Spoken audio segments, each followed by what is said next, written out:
Good morning, people. It's me, Shauna, coming to you in the car as usual. And I wanted to do a video really quick just to give you guys a little tidbit of information regarding Bell's palsy. Now, Bell's palsy is basically a diagnosis that the doctors give you when there is facial paralysis and there's no explanation for it. There's nothing in the brain that shows them that you had a stroke or anything. There's no numbness or tingling or any loss of strength in any of the extremities, as far as hands, legs, feet, and but the only symptom that you have is your face is drooping to the left or to the right.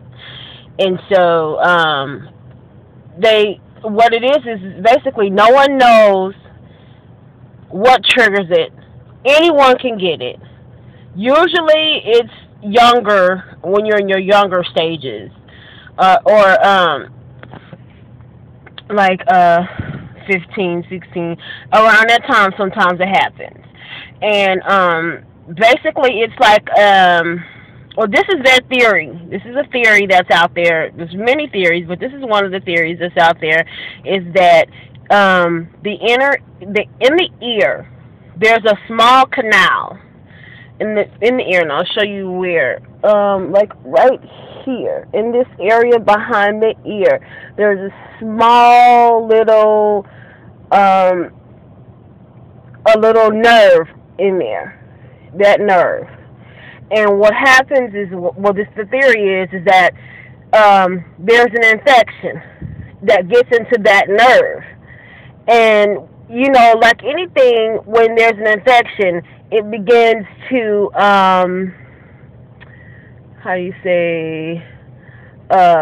swell.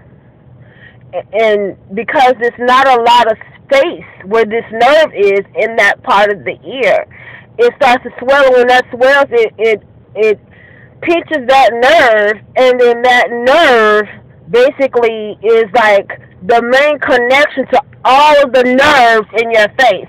There's so many the nerves are the nerves that are in the muscles of the face, and it pinches that, and that's their theory of what causes Bell's palsy. I think it's like the ninth cranial nerve or something like that, seventh cranial nerve or something like that, what they call it. That's in the ear area, behind the ear.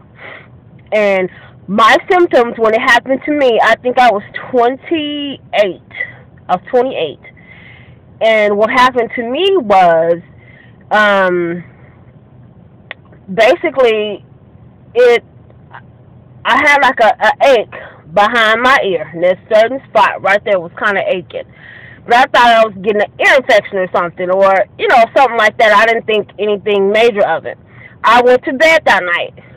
I woke up the next morning, and my mouth felt like I had just came from the dentist. My face wasn't drooping yet, but my mouth was numb. And my lip on my left side wasn't moving when I talked. I was looking at myself in the mirror looking like my face looks weird. So I woke my mom up. I'm like, Mom, how does my face look? She said, it looks a little weird. And she said, when you talk, your lip is not moving. I said, well, my tongue feels numb, like I've been to the dentist. She was like, well, if it gets worse, you need to go to the doctor. I'm like, okay. So I went to work anyway. And while I'm sitting at work, my coworker's looking across from me saying, your face is like literally falling off to the side as I'm looking at you. Like the whole left side of my face just started drooping. And I went to the doctor. And then when I got there, I had tingling on the right side, all over. So they basically just, okay, well, they sent me to the hospital by ambulance thinking that I was having a stroke. I went through every test, EEG, EKG, whatever I even had an angiogram. I mean, they was on me. And they came up with nothing. So I got the Bell's palsy diagnosis. They couldn't explain the numbness and tingling on the right side of the body. On the left side of the face was droopy, and the right side of the body was tingling. Normally, that's a stroke. They're like, you're too young to have a stroke. You have no brain activity that shows that you have a stroke, so you didn't have a stroke. We don't know why that happened. I think I had a stroke, but they're saying that didn't happen. So I always get a scan of my brain at least, every other year just to make sure that I'm okay, stuff like that. But bottom line, Bell's palsy can affect anyone at any age, and that everyone should be aware of the signs and symptoms. And some of the signs are numbness and tingling in the mouth, the facial area, aching and paining behind the ear, that kind of thing. And basically, the nerves in the muscles in the face are what's paralyzed. Now, it comes back. There are all different kind of things that people do to, there's certain exercises, and if you practice like A-E-I-O-U and move your mouth certain ways and things like that, you can come back. And a lot of people come back fully and don't even look like they've ever had it. And then some people like me have residual leftover things. Like I still, like my left side of my lip still doesn't move a lot. It can come back, it can reoccur, and it reoccurred in me in my other side of my face. So basically, my whole face was paralyzed for a while, and now it's coming back and everything. But it can happen at any time.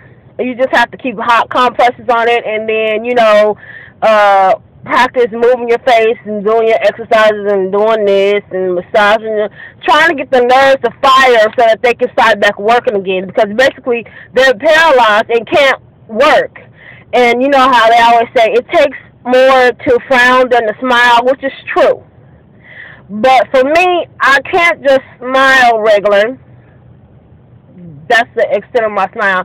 I can't show my teeth anymore. I used to be smiling Susie, even though I have all my teeth, and I go to the dentist regularly and all that stuff. But you just have to bear in mind that you won't be able to smile anymore if it never comes back. And then my eyes don't blink regularly, so I have chronic dry eye because my eye tears, but because my eyes don't blink to help to re-wet my eyes, they just run. So, there's drops for that, and, you've seen every Stacy's and all that kind of stuff, drops for dry eyes and stuff. But bottom line, because I know I only have a limited time on Facebook. Why do I keep saying Facebook? YouTube, oh my God. Anyway, so, that's the whole thing, but just if that did happen to you or does happen to you, just be encouraged. I went through a depression kind of stage in the beginning because I felt like, oh God, I lost all of my beauty and all that stuff. But you know what? I had to overcome all that, and I started back trying to wear makeup and all that, and I started feeling good about myself. And then I kind of fell off the wagon when I got married because my husband was like, you don't got to wear all that makeup. So I started wearing makeup again. But 3 years later, I'm like, sweetie, I ain't getting nowhere with this plain look. I'm not a plain looking person. I've always been flashy. And so I said, well, this is what I'll do. I'll be flashy, but I'll tame it. So that's why I haven't gotten my big, long 2 and 3 inch nails back, and I'm not wearing the long weaves and all that. I'm trying to bring it back, bring myself back to where I was, just calm down. I'm older, so, but anyway. So, what I'll do is in the bottom, in the info box, I'll put down some web addresses and things like that you can go to for more information on Bell's palsy. And there's a lot of videos on YouTube about Bell's palsy, so you guys can look it up and get all the information you need. But this was just my personal experience with it and what I studied and what I learned about it. So I'm going to post it all in the info box down at the bottom so you can get that information, okay? Well, I'll talk to you guys later. I got to go to work. I'm already late. Smooches.